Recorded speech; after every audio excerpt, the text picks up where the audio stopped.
Hi, I'm Adrian Maidment from EV Quest, and this episode I'm talking hydrogen transport with Mark Irving, Business Development Manager at Heavy Vehicle and Machinery Solutions, a New Zealand company leading the way in converting existing diesel vehicles to hydrogen.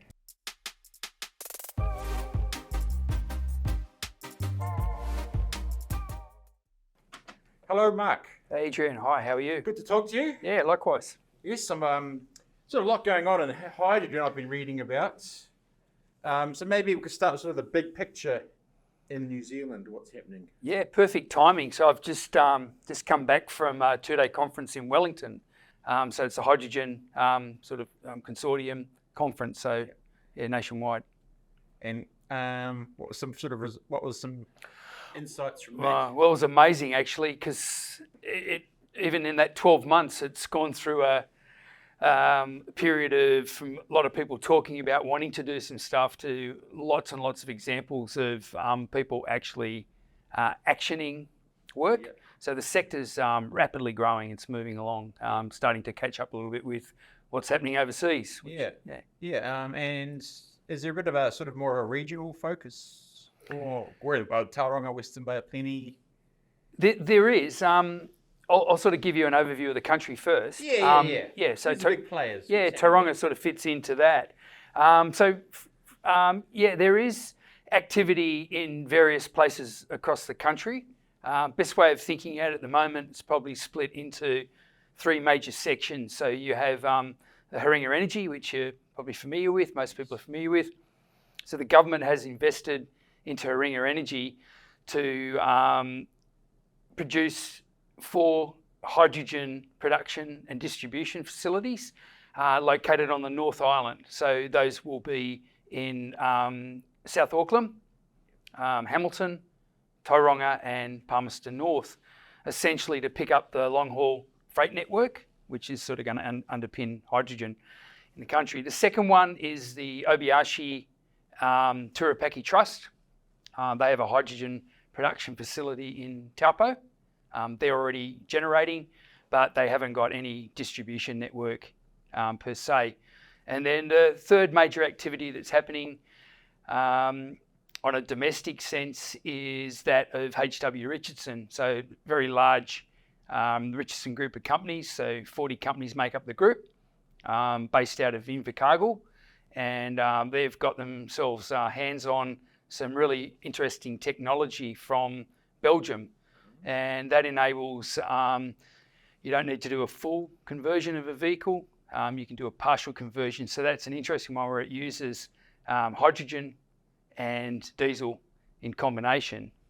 So it's what we call a partial conversion. So you've got those sort of 3 big projects playing out. In relation to the Bay of Plenty, as I mentioned, Haringa are building one of their 4 production facilities in Tauranga. In actual fact, it's at Tauriko, at the business estate at Tauriko, directly opposite the new Winstone Wallboards factory. Yeah, I went out there and had a look out that way, just to see where it was. Yeah, it's coming along, and they're just about ready to turn dirt. It won't take long to get the station up and running. It's all had all its consents approved. And so they're estimating late December, mid-January 2024 for the completion of that station. And how that station will present will be the electrolyser and the storage facilities in tanks. And then also next door to that, or integral with that, will be a Waitomo fuel station. Oh. So there'll be safe dispensation there. Also, it can be moved into tankers and moved to other areas to serve as hydrogen vehicles. The relevance of all that to HVMS, so that's our company, Heavy Vehicle and Machinery Solutions, in conjunction with sort of sister company, East Coast Heavy Diesel. We will be building a $40 million facility directly behind the Haringa and Waitomo facility. So we're in the business of vehicle conversions and also compliance and servicing. So it's almost like a one-stop shop. Yeah. So we'll be set up directly behind. And we are currently in discussions with Te Pukenga as well for them to be a part of that facility, and we'll have an integrated on-site training facility, not just around hydrogen. So as you may be aware, a hydrogen vehicle is an electric vehicle. So we will also be doing battery electric and also hydrogen fuel cell work from that facility. Oh yeah. Are there any trucks out there at the moment? Oh, that's the difficult one. So Haringa, their project has been underpinned by the delivery of 20 prime movers from a company called Hyzon. So New Zealand-based company TR Group has purchased 20. Has purchased 20 of these prime movers. Hyzon, based on a DAF frame. They will be arriving soon. I think the first one's due to come over very shortly. They're finishing testing in Melbourne. And the idea is, and the government's idea as well, is to have those 20 trucks as a part of a truck club. There'll be 10 major companies that will be selected or have been selected to have 2 of those trucks each. And then those trucks will operate through those 4 stations, and they will use hydrogen that's produced from those initial startup of those stations. Then the idea is then to get the word out there, which what we're doing, and I'm doing a lot of work in that space, to get other people across in the sector to either convert or to acquire new vehicles, or to do those hybrid conversions, as I mentioned, with the Richardson Group. No, those trucks all hydrogen, or they're the hydrogen diesel?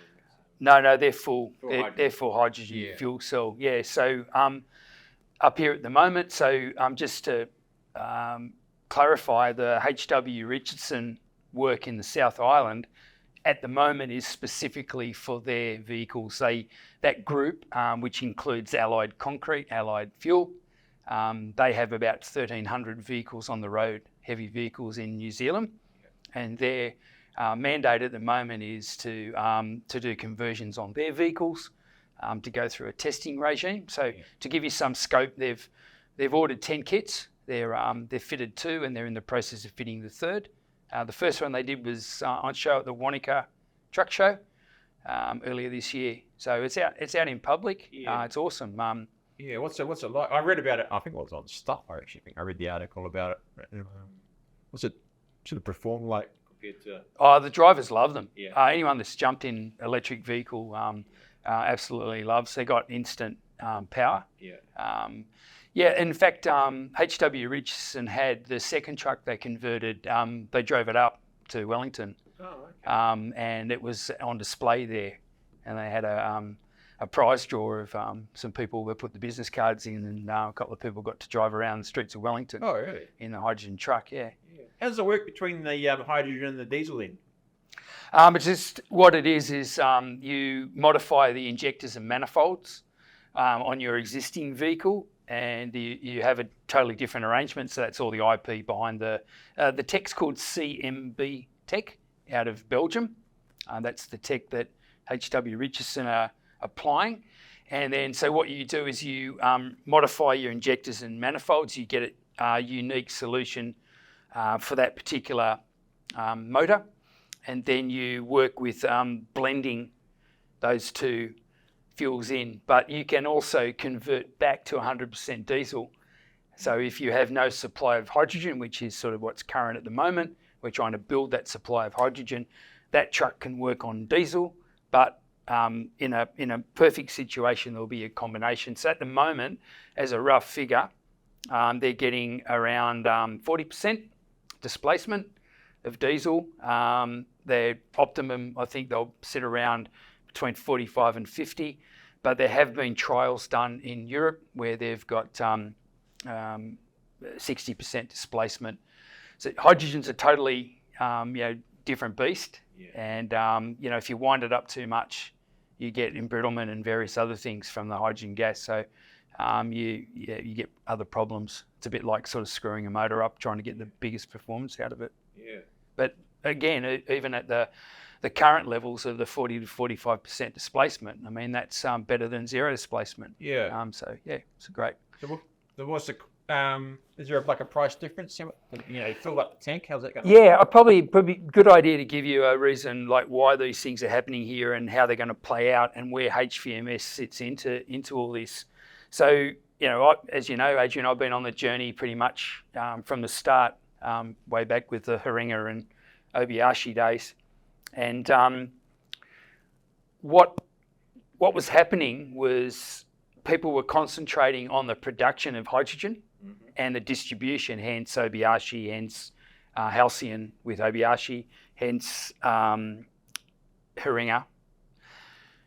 But where HVMS came in was that no one was thinking about the total ecosystem that would support that. So it's okay to produce it and distribute it, but who's going to use it? Yeah. And who's going to comply it? Who's going to do it safely? Who's going to train people, educate people, and things like that? So myself and HVMS have been working in that space to try and grow that ecosystem.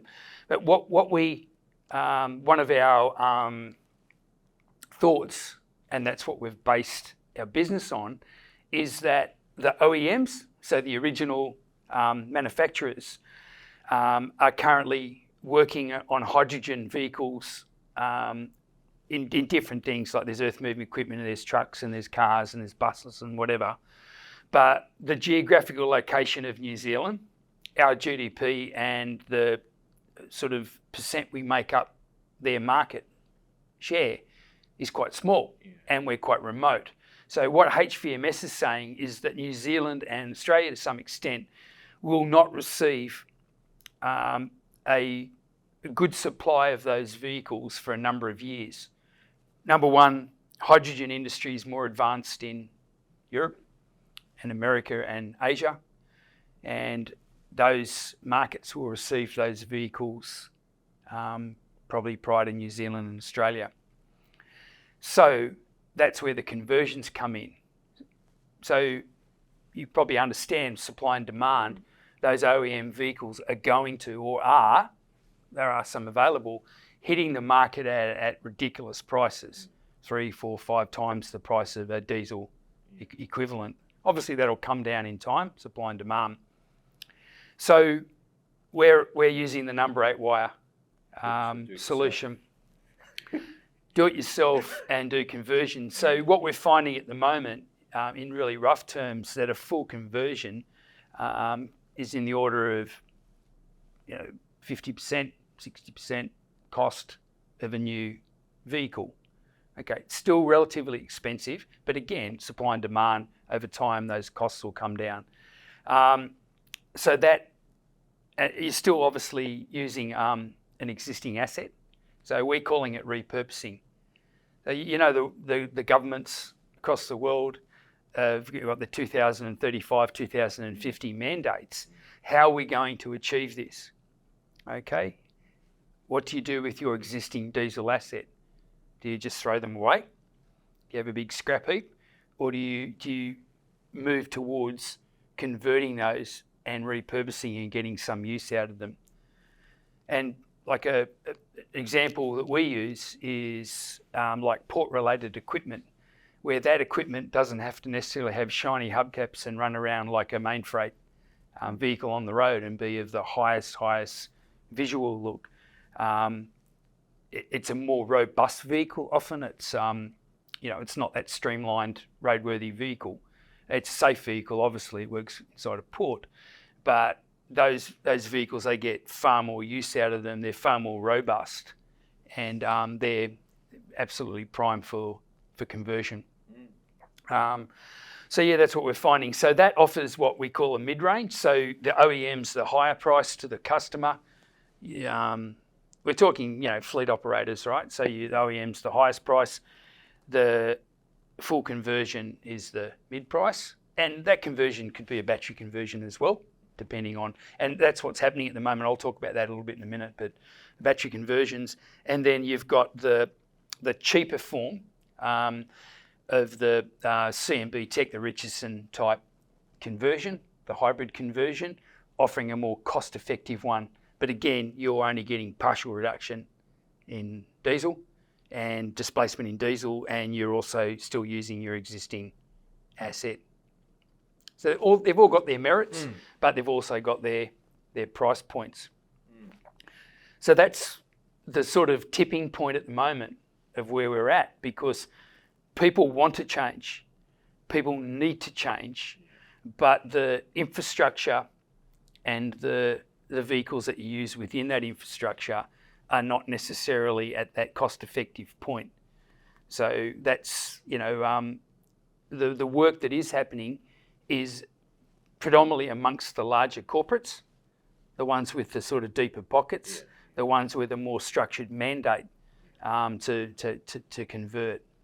Yeah. Will there be any government funding for conversions as well? Yeah, there is. There's a couple of the government. So most of this is handled under MB, and a couple of funds have just been brought out at the moment.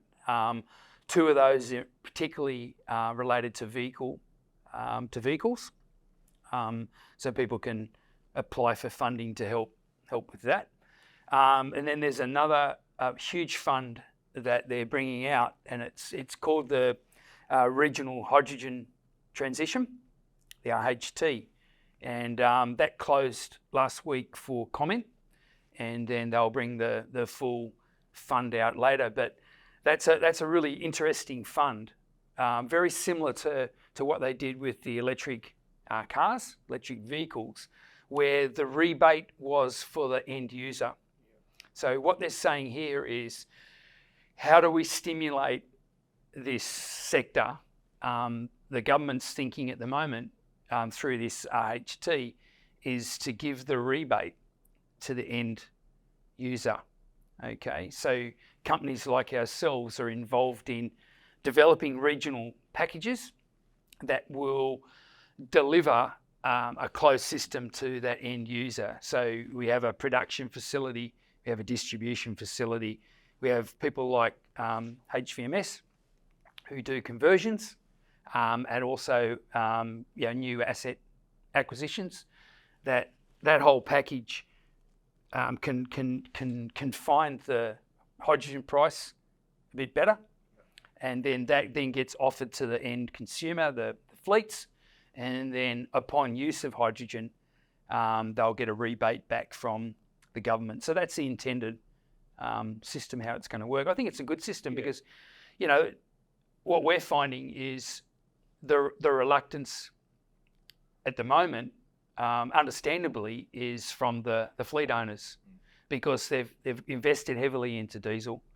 A lot of these fleet owners have got a lot of vehicles on the road, and the hydrogen solution, albeit it's prudent, it's sensible, to be honest, it's going to happen, but we're right at the early phases of that. So it's that tipping point, as I mentioned before, what's going to help tip those people across. So if you can have a system that's supported by the government, that helps bring the cost to that fleet owner back to parity or near parity, or commercially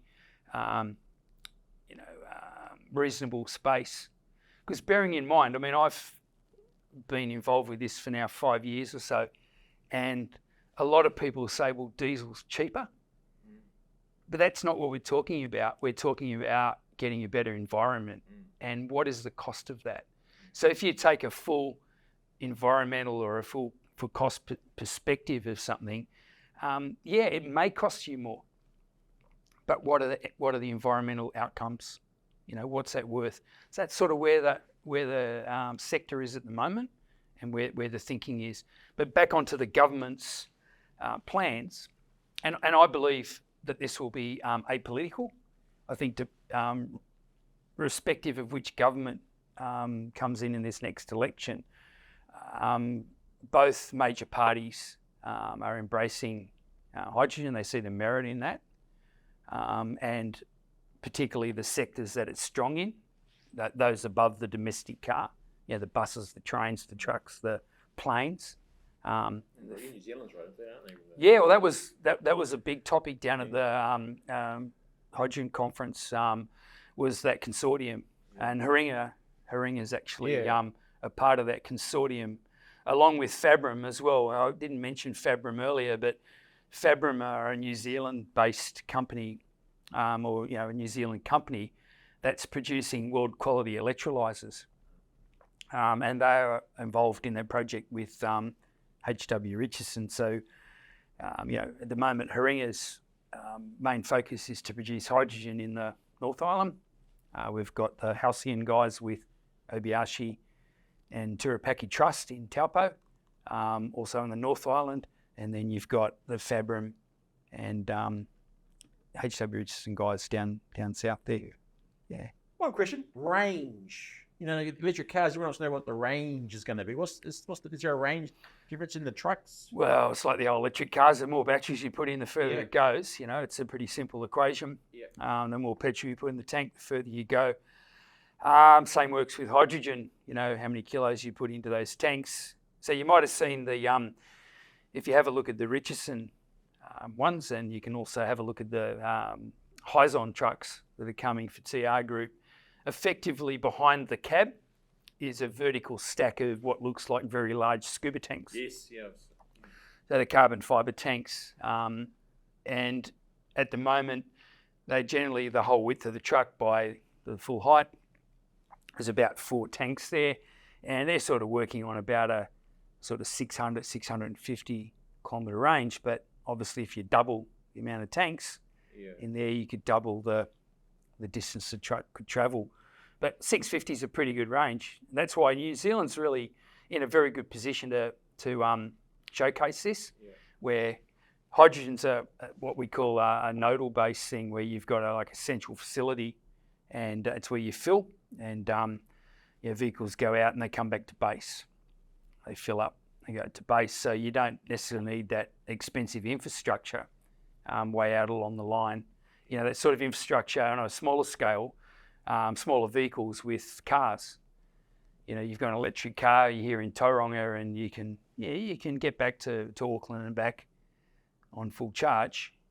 But what happens if there's a detour, whatever? So you sort of need that charging facility, say in Auckland in that case, where with the hydrogen, it's going to have a lot longer range. Is it the converted ones as well? They'll have the same sort of range? Yeah, it depends on the diesel tank and what you do with it. But I mean, the long haul trucks, you picture that one in the South Island. You're going to want to get that type of range, if not more, out of it. So that's where we're sitting at the moment. It was good. Yeah. So we're HVMS. We're again, this is a very early stage sector. HVMS is a startup.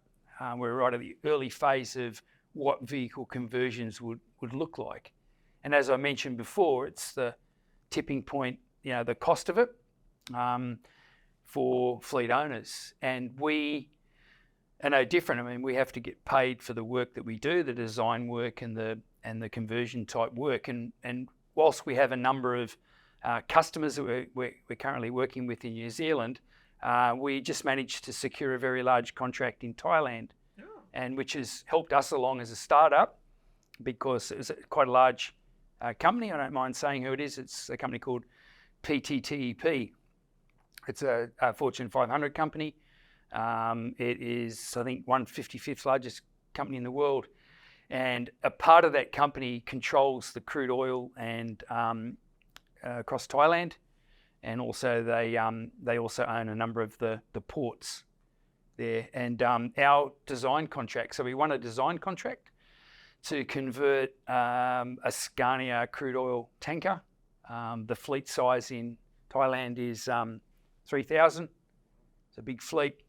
And we have won a contract to design what a hydrogen fuel cell conversion may look on one of those diesel trucks. So yeah, we're currently tying up the loose ends on the contract at the moment, but in a few weeks' time, myself and one of our joint venture partners, I'll talk about them in a minute, we'll be off to Thailand to put some data loggers to get all the parameters and metrics from the trucks, and then that aids in the design. So with HVMS, we're working as the project manager. We're out there getting these contracts in. One of our our sort of sister company is East Coast Heavy Diesel. So that's a Bay of Plenty company that's grown, has 4 outlets, a fifth one coming in Hamilton, and that's been in business for 15 years across. So East Coast Heavy Diesel wanted to get from the front foot with decarbonisation and position themselves. So HVMS is the low carbon arm of East Coast Heavy Diesel. So in a project sense, HVMS finds the work and project managers. It's my role. In the middle. East Coast Heavy Diesel does from the conversion perspective, does the rudimentary work, the strip out work, and the redesign work, because when you start putting electric drivetrain in, things look a lot different. So East Coast Heavy Diesel has the capability and the skills to do that work. And then we have a joint venture partner, and in most cases it's a company called Global Bus Ventures in South Island. So they specialise in electrical work, so they do the electrical and the full vehicle integration work. So we work together as a joint venture between the 3 companies, and it's those 3 companies that will be working on the project in Thailand. Is there enough skilled people to be the actual physical side of things? Yeah. Is there a skills shortage, or is there a... Yeah, there is. I mean, at the moment, you can probably tell the projects aren't sort of streaming in through the door. So yeah, there is enough skills to do that work. However, that's why we're also investing in with Tipekanga and the like to education and training. We're not the only people that are looking at that. Yeah. In fact, there was a whole section in the hydrogen conference that was dedicated to skills and training. But in a high level sense, we need to act quickly, and it involves upskilling. So the current thinking is you take existing auto electricians, you take and you upskill them in high voltage work and what this electric drivetrain work requires. You also take existing diesel technicians and you upskill them in certain parts that are going to involve hydrogen and whatever through micro credentials. And then also, New Zealand doesn't have those at the moment, so they're being developed. But they're also, it was revealed at the conference where New Zealand standards and the industry and the government are looking at what's going on overseas to try and speed up our path by adopting things that appear safe and are working, and training methods that are working overseas. So I'll give you a real life example in New Zealand of how that plays out. Is H.W. Richardson have appointed one of their 40 companies, a company based in Christchurch called Transport Repairs, and they have been tasked with fitting out the hydrogen converters, the hybrid converters. That work needs high voltage work. It needs specialised skill work in swaging of pipes and different things. So H.W. Richardson sent Transport Repairs sent a few of their people across to Queensland and others across to Europe. So the hydrogen part was in Europe and the electrical part was done in Queensland, where those people could upskill. And that's how it's all starting. So we're starting to bring those things in, and then obviously companies like ourselves working with those companies, and we share and we start working together. Because what I found out of the conference is, it's a startup sector in New Zealand. It's been going for 5 years now. It's accelerating, but there's a limited number of players in the game. And also too, interestingly, I mentioned Global Bus Ventures. They're famous for, along with Kiwi Bus Builders here in Tauranga, both between those 2 companies, they pretty much produced most of the diesel buses and a lot of the new electric buses that are running around in New Zealand. So Global Bus Ventures, as I said, they're specialists in electrical design and integration. They've done 2 pretty significant projects in New Zealand for hydrogen. The first one was Auckland hydrogen buses. So they're integral in that project. And more interestingly, the America's Cup chase boats. Oh, okay. Emirates, New Zealand. So, so they did that work, and there's a contract out there so that in the America's Cup, all those chase boats in the next tournament will be powered by hydrogen. So GBV's busily working on that. The New Zealand one with Grant Dalton and all that's been completed. In fact, it won the innovation award at the hydrogen conference.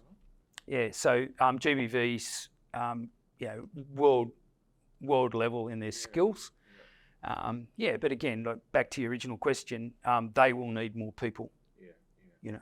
So we'll say in a year, what will we have? Where's things going to be? Is a year too soon? What's No. up and running? What's going to be? So a year from now? I think we've all made a lot of progress in 12 months, but I think HW Richardson will have a lot more trucks on the road. Fabron will have their electrolyzers, and that little ecosystem will be moving around. Richardson's will start to upskill more people. Early talks with guys like ourselves in the North Island, we'll be working with Richardson's and how do we sort of scale this up a little bit or a lot. You'll have the Hyzon TR trucks delivered, and the 4 stations will be set up, and they'll be up and running. And then I think the likes of Haringa will be looking at how do they scale. So each of those 4 locations will be fitted with one electrolyser, and each electrolyser is capable of around 450 kilograms of hydrogen production per day. So just to put that in reference, full-on semi-trailer, prime mover, would probably take around 60 to 80 kilograms. So that's 6 to 8 trucks per day. So you've got 20 trucks circulating between 4 stations. So that's the underpinning of that initial thing. Yeah, pretty much. And then people like ourselves out there trying to get the demand up for hydrogen by, converting vehicles or helping people acquire vehicles and the like, getting that ecosystem going. Then when that becomes economically viable, then the companies like Haringa will add electrolyzer. So it just comes in parallel. So it goes from 450 to 900 to 1350, etc. Then I think each of those stations, the capacity is around 1600 kilograms per day. But that's a lot. That's it's whatever that is in trucks. Then a bus, for example, is around 35 to 40 kilograms for a shift. And a forklift's around 3 kilograms. So a production facility like that can do 500 forklifts, in excess of 500 forklifts in a factory. So, when you got companies like Winstone Wallboards sitting across the road, big trucks on the road, they've got forklifts, they've got equipment. And also, it's not just, the hydrogen's also hasn't just got suitability for vehicles. They're also looking into industrial energy. So at the hydrogen conference, one of the sections was with First Gas. And as you know, the First Gas line is reticulated in the North Island. One of the major branches of that comes right through Tauriko. In fact, it passes within a few hundred metres of that facility. So they're currently, that's one of the first sites that the government's looking with industry on how you get hydrogen into industry, how you reduce the use of natural gas, how you reduce the use of electricity.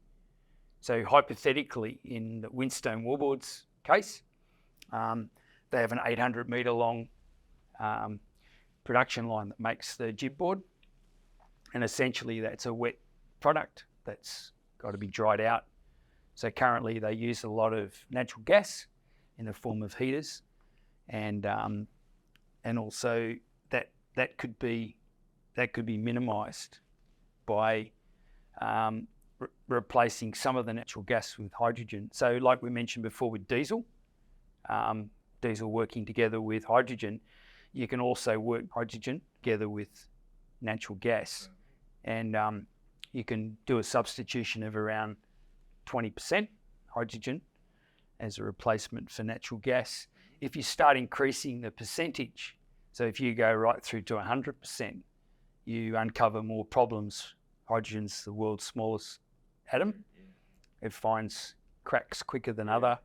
Got to be careful, don't you? You've got to be careful, and it can cause pipe embrittlement. Yeah. It's such an interesting space. I mean, it's great to jump out of bed every day and Yeah, that's great. have some new stuff to work on. Oh, well, Mark, I'll come back in a year and see where we're at. And hopefully I would have been in the truck. Yeah, well, we Yeah. can convert it for you. Yeah. Good Thank man. you. Okay, thank you. Very much.